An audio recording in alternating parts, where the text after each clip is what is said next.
We are talking Blood Vessel, which is a World War II vampire horror movie with elements of The Thing. This one is directed and co-written by Justin Dix, and is an Australian movie that stars Robert Taylor and Alicia Sutherland. Sutherland you may know from TV's The Vikings. Now, I was reminded of the Captain America villain Baron Blood when I watched this movie. The design of Baron Blood seems to be quite the influence of this particular vampire, who is also linked to Nazis, as was Baron Blood. I wonder if that was an influence. But anyway, what is the story here? So we have a boatload of survivors from some type of attack from the Nazis. I think there's 6 or so survivors on this raft, and they come across a seemingly deserted Nazi warship. Now they climb upon this ship thinking they have been saved. There even is Nazi gold on board, so they maybe think they are in the win there. However, there may be some unusual cargo on this boat in the form of a family of vampires. Now these vampires are very monstrous in their kind of physical appearance, very bat-like, quite a interesting visual take here. And what will happen, you'll have to watch the movie to find out. So let's first of all talk about what I liked about this movie. Okay, I actually think this has a good production value. For a low-budget movie, it actually really does feel like they have made great use of location shooting. Apparently they actually did shoot on a real kind of reconstructed ship, which obviously really does benefit from there. But even some of the kind of the more CGI shots, I think, look pretty good for a a lower budget film. You really do get the sense when they're in the ocean on the kind of the raft, there's a feeling of alone and kind of like desperation that they've got. I actually think when we kind of get into the ship itself, when we see some of the kind of like the bodies that have been left behind by these vampires, but with use of prosthetics and things, it looks really good. I have to say, I thought the prosthetic work and the special effect makeup was actually top notch. And I really like the vampires themselves. Now, they don't show up until relatively late, I will say, but the look of them is really good. And as I've suggested, they kind of remind me of Baron Blood in the way they kind of look. Much more bestial than your regular vampires that you will see, more human-like on a variety of other kind of mediums. But they do look genuinely fun. They have a great effect with the eyes, where they kind of shine right red, a bit like cat's eyes when you kind of catch it in the light, things like that.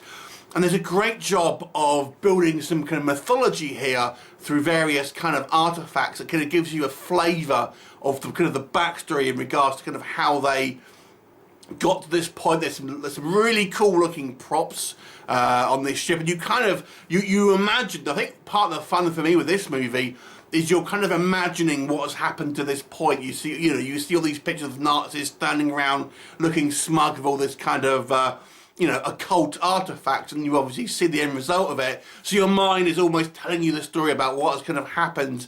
Kind of up to that point. And I think it's quite a fun experience. And the vampires do seem genuinely threatening. They do seem like they are a force to be reckoned with. At least they seem like that, I'm going to say. There are a few other kind of things that are thrown in here. The victims are either killed or they sort of turn into some sort of zombies. Again, I'm going to put a pin in that because I do have one little issue here. I think the movie is a good, a relatively good pace. I have seen some criticism that they find the first half of the movie quite slow, but I didn't think that. I thought it was kind of good building suspense. I mean, yeah, the vampires don't show up till quite late, but I don't feel the first half is wasted necessarily, because I do think you're soaking up the kind of the atmosphere here. So let's talk about some of the things that I feel didn't work for me. The biggest thing for me, I think some of the acting is quite poor.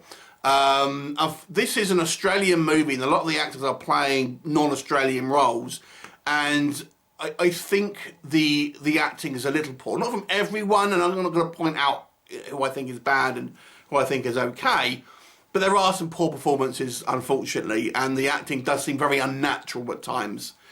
I think the characterization going hand in hand with that for some characters is paper thin for our kind of human characters. You know, they seem very much cliches, unfortunately. You know, not really a lot of kind of really getting to know them. They just feel like more caricatures in certain aspects. The vampires themselves, I really enjoyed the look of them. However, I have some issues with the way they were depicted. So they don't seem to do much physically. These and this is maybe not as much of a criticism, more of just an observation. But you really don't see that they are physically that much of a threat. They seem to be a lot more threat in regards to sort of mind control and stuff like that. I wonder if the makeup was quite delicate and they really couldn't do much in the way of physicalities. But because of that, some of the vampire scenes aren't particularly thrilling, because all you're sort of seeing is the vampire kind of like reaching out his hand and someone kind of like, you know, succumbing to his will. And that's kind of all that you'll get the vampires doing. I would personally maybe have to seen a little bit more of a physical threat. I have to say as well, I thought the vampires were dispatched a little bit too easily. And although they kind of initially seem quite a threat, they actually seem to be fairly easy to kill, to be quite honest, considering how powerful they sort of seem to be to begin with. And this kind of, you're wondering how the Nazis have managed to get themselves into such a mess, to be honest, because they don't seem particularly hard to kill. I also have a question with some of the logic here. So we see an example of our main sort of like purebred vampires. And they're completely sentient and they seem to be, you know, very intelligent and everything like that. But when they turn humans, they either kill them or they turn them into type of zombies who seem to be like unthinking, just bestial. And that's what we see for the majority. But then we see an instance where that doesn't happen, and the person is completely has all their faculties, shall we say? And it's like, well, hang on a second. Weren't all the others mindless zombies? Why is this one different? And it seems to be the answer: plot convenience. So I had a little bit of an issue with that. One other final thing. I think the movie made a mistake of killing some of the characters not through the zombies and through other means. And we're introduced to a bunch of characters, and some of them will die, as you probably will expect.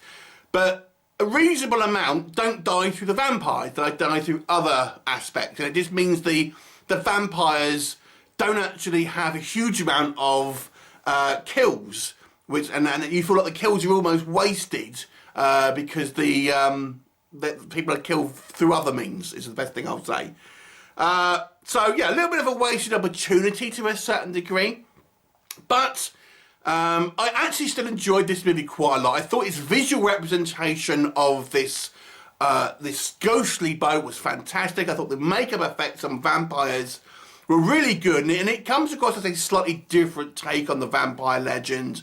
I really like the rich mythology that it kind of just hints at. Doesn't really kind of like tell you too much about it, but I liked it, and I wanted to know more about the mythology and how they kind of got to that place.